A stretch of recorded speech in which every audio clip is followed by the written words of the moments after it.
إن الحمد لله نحمده ونستعينه ونستغفره ونعوذ بالله من شرور أنفسنا ومن سيئات أعمالنا من يهده الله فلا مضل له ومن يضلل فلا هادي له وأشهد أن لا إله إلا الله وحده لا شريك له وأشهد أن محمدا عبده ورسوله أرسله بالحق بشيرا ونذيرا بين يدي الساعة من يطع الله ورسوله فقد رشد ومن يعصهما فقد غوى فإنه لا يضر الله شيئا ولا يضر إلا نفسه أما بعد فإن خير الحديث كتاب الله وخير الهدى هدى محمد صلى الله عليه وسلم وشر الأمور محدثاتها وكل محدثة بدعة وكل بدعة ضلالة وكل ضلالة في النار فأعوذ بالله من الشيطان الرجيم وأن المساجد لله فلا تدعوا مع الله أحدا۔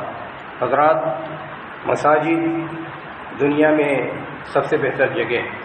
رسول گرامی صلی اللہ علیہ وسلم نے بیان فرمایا کہ دنیا میں سب سے بدتر جگہ بازار ہیں، وہاں شیطان کا غلبہ ہوتا ہے۔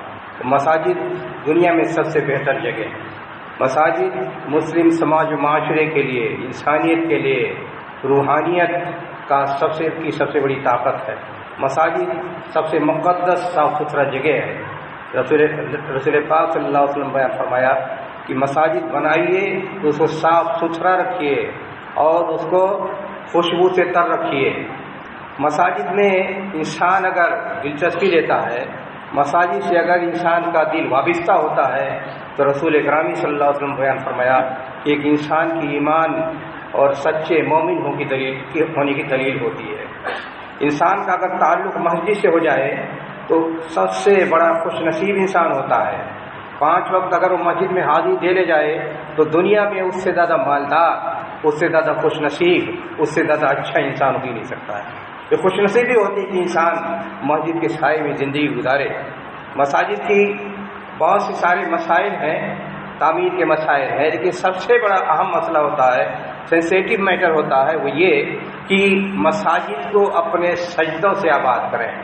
مساجد کو ایسا بنائیں، اس طرح اس کو آباد کریں اپنے سجدوں سے کہ آدمی اجنبی بھی آئے، کبھی بھی آئے، مسجد میں داخل ہوتے ہوئے وہ محسوس کرے سکون، تسلی اس کو ملے۔ مسجد میں داخل ہوتے ہوئے اس کو محسوس ہو کہ دنیا کے عذاب سے نجات مل گئی ہے۔ لیکن ایسے مساجد بنانا اور اس طرح مساجد کو آباد رکھنا سب سے کٹھن کام ہوتا ہے۔ اس طرح مسجد بنانے کے لیے ضروری ہوتا ہے کہ انسان حلال کمائی کھاتا ہو، حلال پیسے سے مسجد بنائی ہو، اس کے اندر کبر نہ ہو، اس کے اندر بدعت نہ ہو، اس کے اندر شرک نہ ہو، اس کے اندر اتحاد کی کیفیت ہو، اس کے اندر انابت کی کیفیت ہو، اس کے اندر پرسوز دل رکھتا ہو، دل و دماغ ایسا رکھتا ہو جس میں ہمیشہ اللہ اور رسول کی محبت آباد ہو۔ ایسے لوگ مسجد کو آباد کریں گے تو اس طرح مسجد بنے گی، انسان کوئی اجنبی بھی داخل ہوگا تو محسوس کرے گا کہ دنیا کے عذاب سے نجات مل گئی ہے، ایک امن گاہ میں آ چکے ہیں، امن گاہ مل گیا ہے، پناہ گاہ مل چکی ہے۔ اس طرح مسجد بنانا ضروری ہے۔ دنیا میں انسان ہزاروں کام کرتا ہے اور اس کے لیے بے پناہ کوشش کرتا ہے، بے پناہ دولت لگاتا ہے، لیکن سب سے بڑا مسئلہ یہ ہوتا ہے، سب سے بڑا کام یہ ہے کہ مسجد کو اس طرح بنائیں کہ انسان اس عذاب بھری دنیا میں مامن بن جائے، امن کا مرکز بن جائے، سکون کا مرکز بن جائے۔ یہ مسجد کا مطالبہ ہے۔ دنیا میں بے شمار معابد ہیں، بے شمار عبادت گاہ ہیں اور ہر مذہب کی عبادت گاہ ہیں۔ ہر ایک مذہب والا اپنی عبادت گاہ کے لیے قربان رہتا ہے، اس کے لیے قربانیاں دیتا ہے، اس کے لیے وقت لگاتا ہے، اس کے لیے پیسے لگاتا ہے۔ آج اگر دیکھا جائے تو جس طرح مسلمانوں نے اپنے مساجد کو نظر انداز کر رکھا ہے اور جس طرح اس کے حقوق کی پامالی ہو رہی ہے، وہ ایک افسوسناک مسئلہ ہے۔ بہت سے ایسے مساجد ہیں جو مثالی ہیں اور وہاں کے لوگ بابرکت لوگ ہیں، خوش نصیب لوگ ہیں، لیکن اکثر دیکھیے مساجد میں بدعات، خرافات، فسق و فجور، لڑائی جھگڑے، فساد، مقدم آبادیاں، ساری چیزیں ہوتی رہتی ہیں۔ مساجد اللہ کا گھر ہے اور یہاں کسی کی ملکیت نہیں چلتی ہے۔ کوئی آدمی اپنے جیب سے خرچ کر کے مسجد بنا دے تو اس کو بھی ملکیت وہاں نہیں چلتی ہے۔ مساجد اللہ کا گھر ہے، کھلا ہوا دربار ہے، جو آدمی آئے نماز پڑھے، اور ان سے اس کے انتظام کی ضرورت ضروری ہے کہ وہاں کوئی آدمی منمانی نہ کرے، شور ہنگامہ نہ کرے، دبنگئی نہ دکھائے، یا غلط قسم کے لوگ آ کر کے اپنا لیکچر دینا شروع کر دیں، یا غلط قسم کے لوگ اپنے افکار اور نظریات کی ترویج کے کوشش نہیں کریں. یہ تنظیم ضروری ہے، اس کے بغیر مساجد کا نظام درہم برہم ہو جائے گا. لیکن یہ کہ چھاپ نہیں ہونی چاہیے، کسی مسجد میں کسی ذاتی ملکیت کی چھاپ نہیں ہونی چاہیے. آج دیکھیے اکثر مساجد میں یہ صورتحال موجود ہوتی ہے کہ چھاپ لگائی جاتی ہے، لوگ محسوس کرتے ہیں کہ ہماری چیز ہے، ہماری جائیداد ہے. اگر یہ ذہن لوگ رکھیں مساجد کے سلسلے میں، وہ دنیا کے سب سے بدنصیب قسم کے لوگ ہیں. مساجد کے سلسلے میں سب سے بڑا سینسیٹیو مسئلہ مؤذنوں کا، ائمہ کا، مدرسین کا مسئلہ ہوتا ہے. سب سے بڑا سینسیٹیو مسئلہ ہے. مساجد کے اگر ائمہ، مساجد کے اگر مؤذنین کی بے عزتی ہو تو آپ مسجد کا حق ادا نہیں کر رہے ہیں، آپ مسجد کی پامالی کر رہے ہیں، مسجد کے حقوق کی پامالی کر رہے ہیں. وہ جو ائمہ یہاں موجود ہوں وہ ان کو اس طرح بنا کے رکھیے سماجی معاشرے میں جو سب سے معزز قسم کو ہو. خطبے کو نبی اکرم صلی اللہ علیہ وسلم نے خطبہ ممبر رسول ہے، یہ قیامت تک کے لیے یہ آپ کی دین ہے، اسلامی تہذیب کی وراثت ہے، مسلم امت کی قیادت کی شان ہے. اور جو عالم، جو آدمی اور رسول اکرم صلی اللہ علیہ وسلم سب سے پہلے خطیب تھے، سب سے پہلے آپ مصلی امام تھے.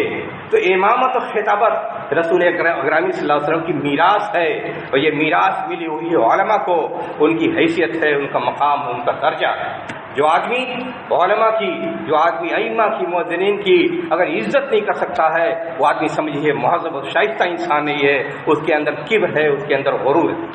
آج بات یہ کی جاتی ہے، خاص طور پر ہماری جماعت میں بہت سے لوگ کہتے رہتے ہیں کہ ہماری جماعت میں کام نہیں ہوتا ہے، کام نہیں کرتے ہیں. اور سرفرے قسم کے نوجوان، ان کو بڑی شکایت رہتی ہے کہ ہماری جماعت میں کام نہیں ہو رہا ہے. سب سے زیادہ مسلمانوں کی کام کی جگہ مساجد ہے.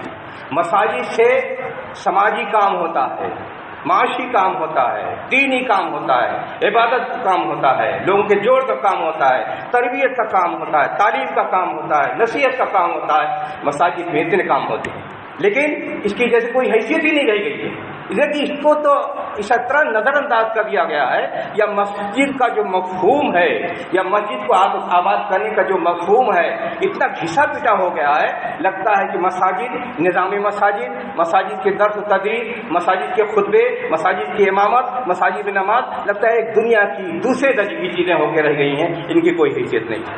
آپ اندازہ لگائیں، آج NGO کے نام پر جدھر دیکھو دکانیں کھلتی چلی جا رہی ہیں، پبلک چندے چندے چندے، کچھ پیٹ میں جاتے ہیں، کچھ غریبوں کے پاس جاتے ہیں، کچھ خیانتیں ہوتی ہیں، کچھ انتشار ہوتا ہے، کچھ خلفشار ہوتا ہے.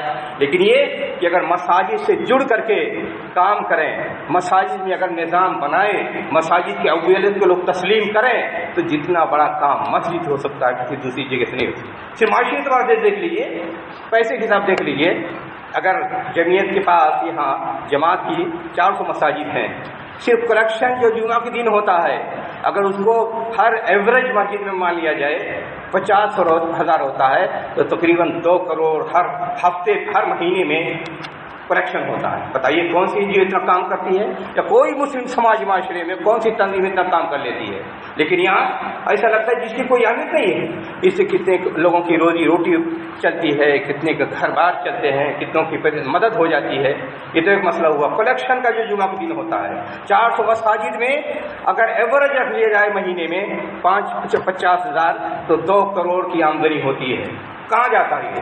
غریبوں میں، محتاجوں میں، مساجد کے نظام میں، ائمہ میں، مؤذنین میں. کتنے لوگوں کو روزی روٹی سے وابستہ ہے، لیکن کہا جاتا ہے کوئی کام نہیں ہو رہا. اس سے بڑا کوئی کام ہے؟ کون سی NGO مسلمانوں کے جو اس سے بڑا کام کرتی ہے؟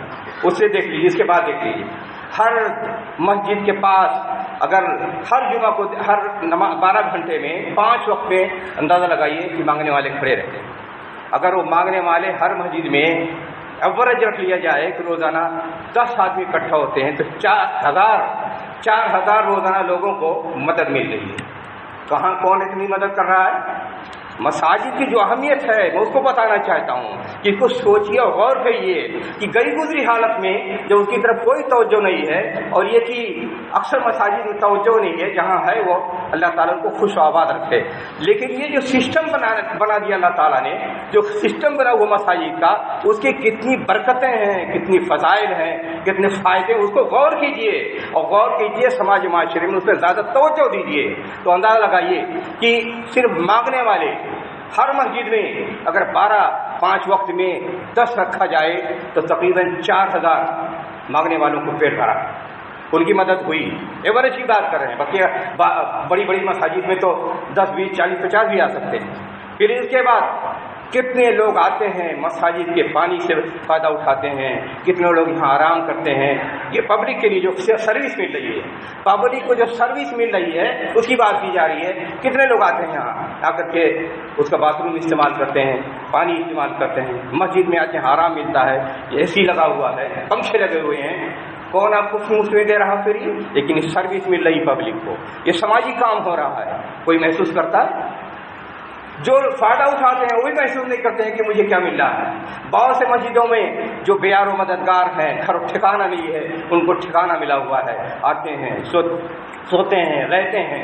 یہ پبلک سروس کون اتنی بڑی سروس دے رہا ہے؟ سارے مساجد میں اگر کوئی ہر مسجد میں مان لیا جائے پناہ لیے ہوئے ہیں تو 1000 سے زیادہ لوگ پناہ لیے ہوئے ہیں۔ یہ پبلک سروس میں نہیں، مساجد سے، مساجد کا اتنا اہمیت ہے اور اتنے فائدے ہو رہے ہیں۔ پھر ایک ہی یہاں کے مساجد کے لیے، مدارس کے لیے کلیکشن ہوتا ہے، باہر کے لوگ آتے ہیں، اگر سب کچھ اکٹھا کیا جائے تو کروڑوں لوگوں کو مالی منفعت ہوتا ہے، غریبوں کو، محتاجوں کو، یتیموں کو، بےکسوں کو، بیواؤں کو، مطلقہ کو، مدرسوں کو، مساجد کو اور سینٹر کو، کروڑوں لوگ، اور پورے ہندوستان میں ہزاروں لوگ، ہزاروں مسجدیں، سینٹر، مکتب، مدارس، یتیم خانے اسے پل رہے ہیں۔ یہ مسجد کا فیضان ہے، اس کو محسوس تو کریں، غور کریں۔ مشکل یہ ہے کہ عام طور پر دیکھا جاتا ہے کہ جو اتنے مسجد کے فوائد ہیں، برکات ہیں، مساجد سے اتنا سروس دی جا رہی پبلک کو، اتنا فائدہ مل رہا ہے، عظیم فائدہ، یہ چیز کو محسوس نہیں کیا جا رہا ہے۔ اگر کوئی آدمی تنہا کوئی NGO کھول لے، 10-20 ہزار بانٹ دے تو لگتا ہے ٹنکا بجنے لگتا ہے، بڑا کام ہو رہا ہے، بڑا کام ہو رہا ہے۔ یہاں 24 گھنٹہ فیضان جاری ہے مسجد کا، 24 گھنٹہ لوگ اس سے فائدہ اٹھا رہے ہیں، ڈھنگ سے فائدہ اٹھا رہے ہیں، لیکن اس کا کوئی اعتبار ہی نہیں، اس کو کوئی کاؤنٹ ہی نہیں کرتا ہے کہ بھی کوئی کام ہو رہا ہے۔ پھر اس کے بعد آگے بڑھیے، دروس کا نظام، ہر مسجد میں دروس کے نظام ہے، بچوں کے پڑھانے کا نظام ہے، فتوے کا نظام ہے، خطبے کا نظام ہے، امامت کے نظام ہے۔ یہ ساری چیزیں کیا ہیں؟ ساری چیزیں ان پبلک کو مفت میں مل رہی ہیں، لوگ پڑھ رہے ہیں، بچے بھی پڑھ رہے ہیں، لوگ مستفید ہو رہے ہیں علماء سے۔ یہ سارا کام اگر کسی کو پیسہ دے کر کے اس کو حاصل کرنا ہو فوائد، تو بتائیے کتنا خرچ ہو سکتا ہے۔ لیکن مسجد کا نظام ایسا بنا ہوا ہے کہ سارے فوائد مل رہے ہیں، سارے فوائد حاصل ہو رہے ہیں۔ آج بھی سماج و معاشرے میں گئی گزری حالت میں بھی جتنا فیضان، جتنا فائدہ، جتنی منفعت، جتنی سروس، جتنی خدمت مل رہی ہے لوگوں کو، عوام کو، چھوٹوں کو، بڑوں کو، عورتوں کو، مردوں کو، اتنا کہیں کسی جگہ سے فیضان حاصل نہیں ہو رہا۔ اللہ تعالیٰ نے نظام ایسا بنایا ہے جس کا کہ لوگ اس سے مستفید ہو رہے ہیں۔ جب اس صورت میں، جبکہ ہر طرف لوگوں کے اندر اضمحلال کی کیفیت ہے، جب لوگ اہمیت و ترجیح، پرائیورٹی نہیں دے پاتے ہیں دینی مسائل کو، اس کے باوجود اس نظام کا فیضان یہ ہے کہ ہر طرف فیض کا جاری ہے، 24 گھنٹہ فیض جاری ہے، ہر وقت فیض جاری ہے، رات دن، مہینے، ہفتے، روز اس کا فیضان جاری ہے، اور اس کا فیضان پہنچ رہا ہے۔ اور ایک جگہ نہیں، ساری ہندوستان میں، ملک میں مساجد کا فیضان جاری ہے اور لوگ مستفید ہو رہے ہیں۔ اندازہ لگائیے، اگر اس پر توجہ دیں، اگر اس کے ساتھ اچھی پلاننگ ہو، اچھے لوگ ہوں، اچھے سمجھدار ہوں، تو اسے کتنا زیادہ سماجی معاشرے کو فائدہ ہو سکتا ہے، کتنا زیادہ لوگ اس سے مستفید ہو سکتے ہیں، اور کتنا اس سے سماجی معاشرے پر اچھے اثرات مرتب ہو سکتے ہیں، یہ غور کرنے کی چیز ہے۔ اگر صحیح ڈھنگ سے منظم کیا جائے تو تعلیم کا نظام مساجد سے قائم ہو، ہم تعلیم میں اس کو کفیل ہو سکتے ہیں۔ اگر اس میں آ کر کے یکانگت پیدا ہو، دلوں میں محبت پیدا ہو، یکسانیت پیدا ہو، تو ہم معاشی طور پر پروگرس کر سکتے ہیں۔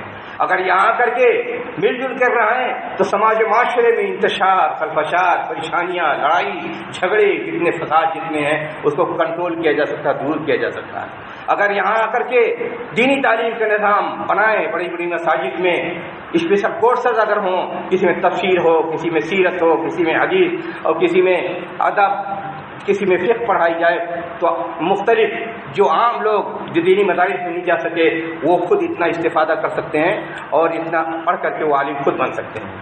بہت سی جگہوں پر دوسرے ملکوں میں ایسا انتظام ہوتا ہے کہ بڑے بڑے علماء بڑے مساجد میں اپنا درد لگاتے ہیں، کوئی تفسیر پڑھا رہا ہے، کوئی حدیث پڑھا رہا ہے، کوئی فقہ پڑھا رہا ہے، کوئی سیرت پڑھا رہا ہے، کوئی تجوید پڑھا رہا ہے، کوئی تحفظ میں لگا ہوا ہے، اتنا مستفید ہو رہے ہیں۔ اور جو مختلف بڑے بڑے کاموں بیوروکریسی میں لگے ہوئے ہیں، جو حکومت کے بڑے بڑے کاموں میں لگے ہوئے ہیں، ان کو موقع نہیں ملا تعلیم حاصل کرنے کا، مساجد میں وہ پڑھ پڑھ کر کے عالم بن گئے۔ اتنے امکانات موجود ہیں، یہ امکانات اگر صحیح ڈھنگ سے حاصل کیا جائے، اتنی جو پاسبلٹیز ہیں اگر صحیح معنی میں اس کا یوز کیا جائے تو آج بھی مسلم سماج معاشرے کو پروگرس کے لیے، پراسپرٹی کے لیے سب سے بڑا جو ذریعہ بن سکتا ہے وہ مساجد ہیں، اور اس طرح مساجد کو ہینڈل کرنا چاہیے۔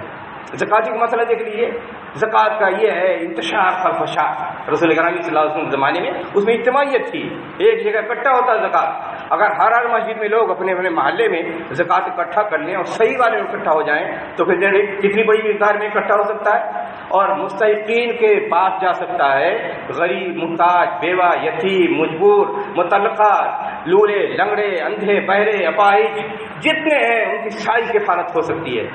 لیکن انتشار کی کیفیت یہ ہے کہ جو جہاں چاہتا کھینچتا رہتا ہے، جہاں چاہتا جاتا رہتا ہے۔ تو یہ امکانات مساجد نے دیے ہیں، یہ اتنے فوائد ہیں جو سماج کو، پبلک کو سروس مل رہی ہے مسجد سے۔ دنیا کی کوئی تنظیم، دنیا کا کوئی ادارہ جتنے فیضان نہیں پہنچا سکتا ہے، یہ فائدہ نہیں پہنچا سکتا پبلک کو جو مساجد سے لوگوں کو فائدہ ہوتا ہے۔ ہر جگہ مساجد کا صحیح استعمال ہو۔ بہت سے مساجد رہتے ہیں کہ وقت میں نماز پڑھی تالا لگ گیا، لگتا ہے بس اس کو بند کر دیا، چھوئی ہوئی چیز بنا لیا گیا ہے، وہیں جاؤ نہیں، دیکھو نہیں، وہاں اکٹھا نہیں ہو، بس اس کو مقدس چیز بنا کے رکھ دیا گیا ہے۔ مساجد اس لیے رسول گرامی صلی اللہ علیہ وسلم کے زمانے میں آپ نے مسجد کو دارالحکومت کا سینٹر بنا رکھا تھا، آپ نے فوجی فیصلے وہاں ہوتے تھے، بعض اوقات وہاں لوگ قید کیے جاتے تھے، تعلیم بھی وہاں ہوتی تھی، مشورے وہاں ہوتے تھے، تربیت وہاں ہوتی تھی، فتوے وہاں دیے جاتے تھے، قضا کا دارالقضا وہاں موجود تھا۔ یہ تمام استعمال ہوتا تھا مساجد کا۔ مساجد کا صحیح استعمال اگر موجود ہو تو اس سے بہتر اور مفید کوئی چیز، کوئی ادارہ دنیا میں ہو ہی نہیں سکتا۔ سب سے زیادہ سینسیٹیو فعال ادارہ، سب سے زیادہ مؤثر ادارہ اگر ہو سکتا ہے مسلم سماج معاشرے کے لیے تو مسجد ہے۔ مسجد کا صحیح انتظام ہو، لوگ مستفید ہوں، تربیت ہو جائے گی بچوں کی، عورتوں کی، بوڑھوں کی، جوانوں کی، اور لوگوں کے اندر شعور پیدا ہوگا، علم کا، اجتماعیت کا، دینداری کا، صالحیت کا۔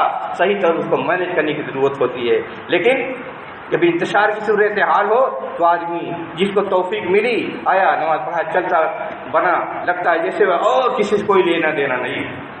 مساجد اجتماعیت کا مرکز ہے، یہاں مسلمانوں کی اجتماعیت یہی قائم ہوتی ہے۔ اخوت مسلمانوں کے اندر اخوت کا رشتہ ہے، اخوت کا رشتہ یہی پروان چڑھ سکتا ہے۔ آپس میں تعلق، محبت جو قائم ہو سکتی ہے اسی مسجد میں ساری چیزیں قائم ہو سکتی ہیں، لیکن شرط یہ اس کے لیے محنت ہو، اس کے لیے کوشش ہو، اس کے لیے حوصلہ ہو، اس کے لیے جذبہ ہو۔ اور سب سے بڑی بات تو یہ، دنیا کا سب سے بہتر کام اللہ کی نگاہ میں یہ ہے کہ انسان کا اللہ پر پختہ ایمان ہو، اللہ کی عبادت کی جائے، اس سے بڑھ کر کوئی کام نہیں۔ بار بار قرآن کریم میں ہر زمانے میں ہوتا ہے نا، لوگ اپنے اپنے ڈھنگ سے طے کرتے ہیں یہ کام ہے، یہ کام نہیں ہے، یہ بڑا کام ہو رہا ہے، یہ اچھا کام ہو رہا ہے۔ قرآن کریم میں ایسی ذہنیت کی تردید کی گئی کہ اپنے طرف سے فیصلے مت کرو کہ بڑا اچھا کام ہے، یہ بڑا کام ہے، بلکہ جو قرآن کریم نے بتایا ہے، جو رسول کریم نے بتایا ہے کہ کیا کام ہے اور کون بڑا سا کام ہے، اس کو سمجھنے کی کوشش کرو۔ عرب والے جو رسول گرامی صلی اللہ علیہ وسلم نے دین کی تبلیغ شروع کی، سسٹم سیٹ اپ ہو گیا، تو وہ مکہ والے فخر کرتے تھے کہ دیکھو ہم مسجد میں پانی پلانے کا انتظام کرتے ہیں، ہم یہ کرتے ہیں، ہم وہ کرتے ہیں۔ اللہ تعالیٰ نے ان کی ذہنیت کی ترغیب کہا یہ سب کوئی کام نہیں ہے، اصل کام یہ ہے اجعلتم سقایۃ الحاج وعمارۃ المسجد الحرام کمن آمن، کہا جو لوگ ایمان لائے، عمل صالح جن کی ہے، سب سے مقدم کام ہے کہ سب سے اچھا اللہ تعالیٰ سے مضبوط تعلق پائیں۔ اللہ سے مضبوط تعلق کیسے قائم ہو سکتا ہے؟ اخلاص ہو، شرافت ہو، انابت ہو، مروت ہو، انسان کے اندر اللہ کا خوف ہو، اللہ کا ڈر ہو، اللہ کی بارگاہ میں حاضری اور اس کے ہاتھ جتنے کام کیے ہیں اس کا جواب دہی کا ڈر ہو، یہ تمام چیزیں ہوتی ہیں تو انسان کا تعلق اللہ سے قائم ہوتا ہے۔ اسی کو ایمان کہا جاتا ہے، ایمان باللہ۔ تو اللہ نے بیان فرمایا کہ دنیا میں سب سے بڑا کام، سب سے اہم کام یہ ہے کہ آپ کا مضبوط ایمان ہو اللہ تعالیٰ کا۔ اگر ایمان مضبوط نہیں ہے تو دنیا میں سارے ویلفیئر بانٹ ڈالو کی کوئی حیثیت نہیں ہے۔ اگر اللہ پر مضبوط ایمان نہیں ہے تو دنیا میں لوگوں کے فلاح و بہبود کے لیے چیختے چلاتے رہو، کوئی بات نہیں ہے۔ سب سے بڑا کام یہ ہے کہ اللہ پر آپ کا پختہ ایمان ہونا چاہیے، دینی تعلیمات کو صحیح طور پر سمجھیں، اس کو جانیں، جو اللہ تعالیٰ نے اصول و ضوابط بتائے ہیں، فرائض و واجبات طے کیے ہیں، اس کو صحیح طور پر سمجھیں، اس پر عمل کرنے کی کوشش کریں۔ سب سے بڑا عمل یہ ہے۔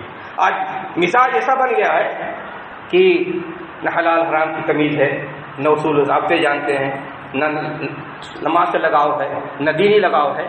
سماجی معاشرے میں ادھم بازی، چیخنا چلانا، شور ہنگامے، بیانات، احتجاج، جلوس، ساری چیزوں کو بڑا کام سمجھا جاتا ہے۔ اور پھر یہ کہ صحافت، لٹریچر، فلاں ڈھکا، کتابیں، یہ وہ، یہ اس کو بہت بڑا کام سمجھا جاتا ہے۔ بہت سے لوگ اسی میں مگر رہتے ہیں، بہت بڑا کام ہے۔ سب سے بڑا کام یہ ہے کہ اللہ کی بارگاہ میں آپ کی حاضری ہونی چاہیے۔ کتابیں لکھ لینا بڑا کام نہیں ہے، ویلفیئر کا کام کرنا بڑا کام نہیں ہے۔ سب سے بڑی ترجیح چیز یہ ہے، سب سے بڑا کام یہ ہے کہ آپ اللہ کے مخلص بندے بن جائیں، مسجد میں آپ کی حاضری لگ جائے۔ اللہ تعالیٰ نے کہا کہ جو آدمی قلبہ معلق، نوجوان کا نے کہا کہ بہت سے خوش نصیب نوجوان جو قیامت دن سب سے اعلیٰ برتر ہوں گے، تو فرمایا ان میں سے نوجوان یہ ہوگا قلبہ معلق بالمساجد، جس کا دل مسجد میں اٹکا ہوتا ہے۔ ایک نماز پڑھی، دوسرے کے لیے شوق کے ساتھ تیار ہو رہا ہے، تیسرے کے لیے شوق سے تیار ہو رہا ہے۔ غفلت نہیں ہے، دنیا کی چیزیں، دنیا کی حرص، دنیا کی مال دولت، دنیا کی تجارت اس کے اوپر پکڑ نہیں بنا سکتی ہے۔ ایک نوجوان اگر صالح ہو تو اس کے اوپر پکڑ ہوتی ہے اس کی کہ اللہ کی بارگاہ میں حاضری ہو تو اس کے سامنے سجدہ ریز ہو جائیں۔ سب سے بڑی قیمتی چیز یہ ہوتی ہے۔ اور بسا اوقات ایک آدمی کے اخلاص کے ساتھ اللہ کی بارگاہ میں سجدہ ریز ہوتا ہے تو ایک سجدہ اس کا دنیا جتنی بڑی ہے، جتنی دولت ہے، اسے زیادہ قیمتی ہوا کرتا ہے۔ ایک سجدہ اتنی بڑی قیمت ہوتی ہے اللہ کی بارگاہ میں۔ اگر انسان اس کے اندر درد ہو، تڑپ ہو، سوز ہو، اللہ کی بارگاہ میں آنسو گرا دیتا ہے تو ایسے یہاں پر جہنم حرام ہو جاتی ہے۔ یہ ہے اصلی چیزیں، یہ ہے قیمتی چیزیں۔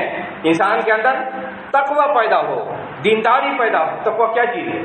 تقوی یہ ہے کہ آپ اصول کی زندگی گزاریں، جس کو اللہ نے کہا ہے اس کے مطابق برتیں، جس سے روک دیا اس سے رک جائیں، یہ تقوی۔ اور یہ تقوی یہ بھی کہ ہمیشہ سوچتے رہیں کہ اللہ کی بارگاہ میں حاضری ہوگی، جنت و جہنم ہمارے سامنے ہوگی تو جہنم سے بچیں اور جنت میں داخلے کے لیے کوشش کریں، اس کا نام تقوی۔ تو یہ اہم چیزیں ہیں۔ تو اصل یہ بتانا یہ ہے کہ آج مسلمانوں کی سب سے بڑی طاقت، سرچشمہ حیات، انسان کی زندگی کی سب سے بڑی قوت یہ ہے مساجد ہے۔ اگر مساجد کو صحیح طور پر منظم کیا جائے تو ہماری پوری زندگی درست ہو سکتی ہے، ہماری سماجی زندگی درست ہو سکتی ہے، ہماری سیاسی زندگی متاثر ہو سکتی ہے، ہمارے معاشی زندگی درست ہو سکتی ہے، ہماری انفرادی اجتماعی زندگی درست ہو سکتی ہے، تعلیم کا، تربیت کا نظام درست ہو سکتا ہے، اور سماج کا چھوٹا بڑا مرد عورت ہر ایک مسجد سے جڑا ہوا ہو، سب مستفید ہو سکتے ہیں۔ اصل کام یہ ہے، یہ کرنے کی اصل کام یہ ہے، یہ کرنے کی ضرورت ہے اور یہی کرنی چاہیے۔ انسان کی زندگی میں بے شمار ترجیحات ہوتی ہیں، دینی کام کرنے کے سلسلے میں بہت سی ترجیحات ہوتی ہیں۔ بس بہتوں کو یہ سمجھ میں آتا ہے سڑک پر اتر جاؤ، احتجاج کرو، ہنگامہ کرو، ادھم بازی کرو۔ بہت سی ایسی تنظیمیں پیدا ہو گئی ہیں جن کو ادھم بازی اور شور ہنگامہ، احتجاج سمجھتے ہیں مسلمانوں کے بچاؤ کا یہی سب سے بڑا ذریعہ ہے، جبکہ ادھم بازی سے، شور ہنگامے سے، احتجاجات سے انسان کیسا مزاج بنتا ہے؟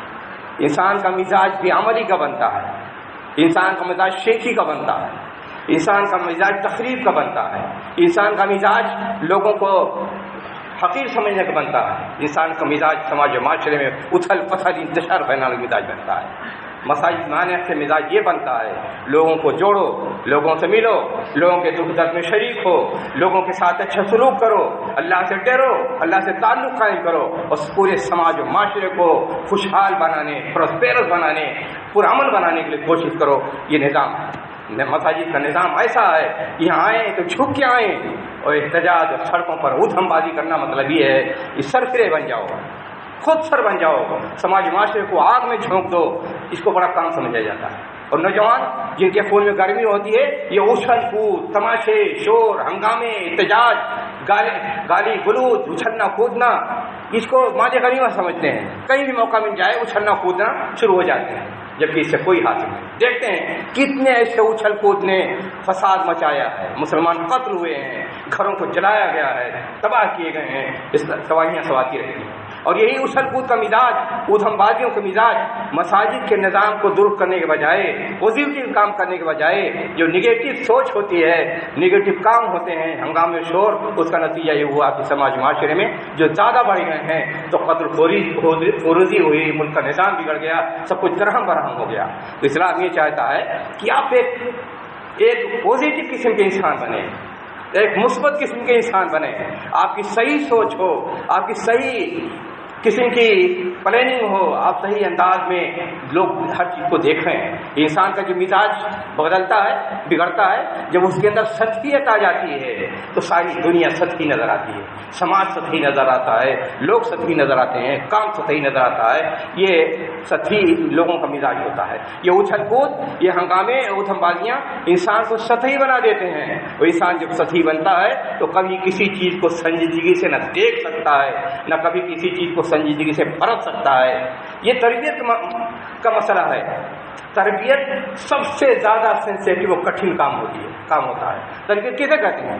تربیت یہ کہ انسان کے ذہن کو، سوچ کو اس راہ پر لگا دیا جائے کہ ہمیشہ وہ تعمیر کا کام کرے، ہمیشہ وہ صحیح سوچے، ہمیشہ صحیح نتیجے پہ پہنچے، اور ہمیشہ صحیح کام کرے، اور اپنی ذات کے بجائے اور اچھل کود اور سطحی شہرت کے بجائے لوگوں کے لیے مفید بنے۔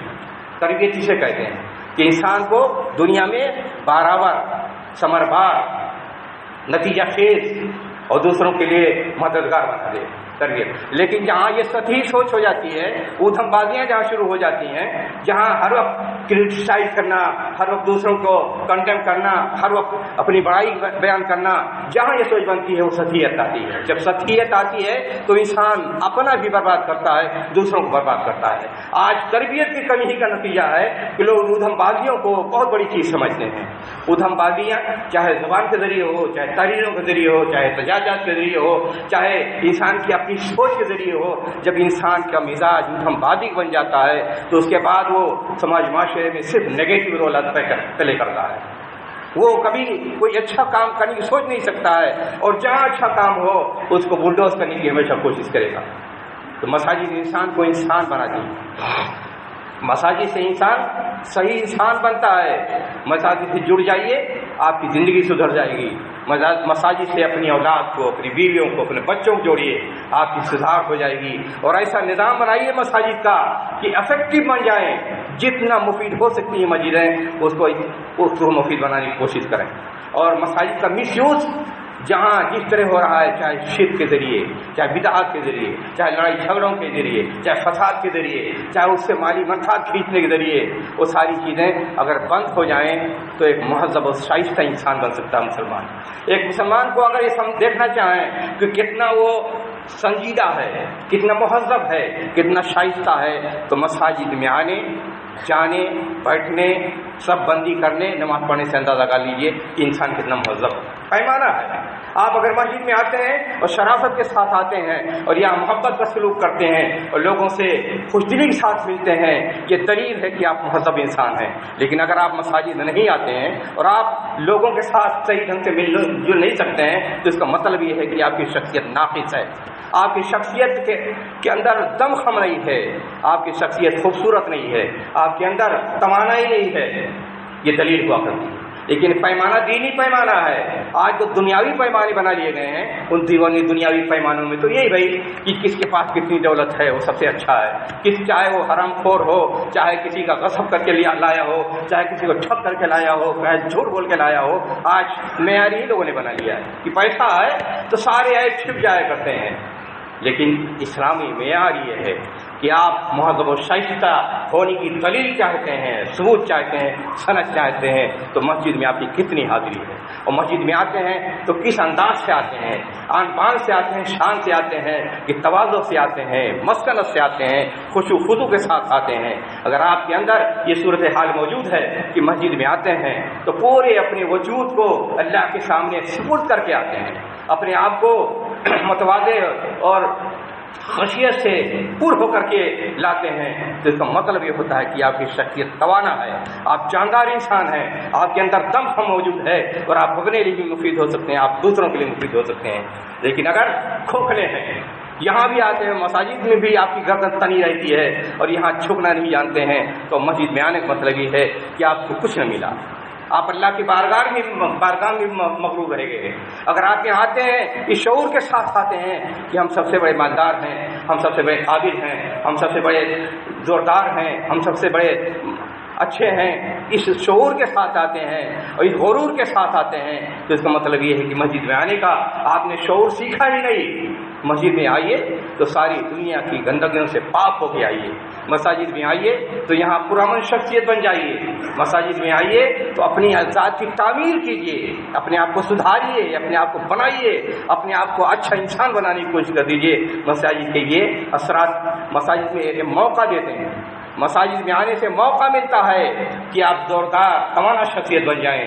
لیکن مسجد میں جو لوگ آتے ہی نہیں ہیں ان کے بارے میں تو بات ہی نہ کیجیے، لیکن جو لوگ آتے ہیں کئی فیصد آتے ہیں وہی معلوم ہے لوگوں کو تو کس ڈھنگ سے آتے ہیں۔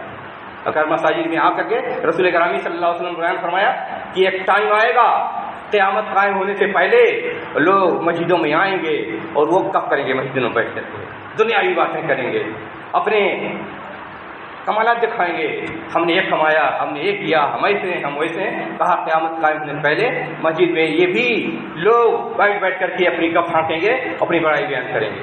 تو مساجد اس کے لیے نہیں، مساجد سرچشمہ حیات ہیں، مساجد انسان کی طبیعت کو درست کرنے کے لیے ہیں، مساجد ہوائے نفس کو ختم کرنے کے لیے ہیں، مساجد سے تقدس پاکیزگی ملتی ہے، مساجد سے طہارت ملتی ہے، مساجد سماج معاشرے کو درست کرنے کے لیے ہیں، مساجد سے پورا سماج معاشرہ فائدہ حاصل کرتا ہے اور اس سے روشنی نور حاصل کر سکتا ہے، ہدایت حاصل کر سکتا ہے، تعلیم حاصل کر سکتا ہے۔ اللہ تعالیٰ ہم سب کو توفیق عطا فرمائے کہ ہم مساجد کو صحیح ڈھنگ سے چلائیں، اس کے حقوق کو ادا کریں، مساجد کو سماج و معاشرے کی پراسپرٹی کے لیے، امن کے لیے سب سے اہم ذریعہ بنائیں۔ تو مساجد جتنا زیادہ مفید ہو سکتے ہیں سماج و معاشرے کے لیے اتنا مفید بنانے کی کوشش کریں۔ وآخر دعوانا الحمدللہ رب العالمین۔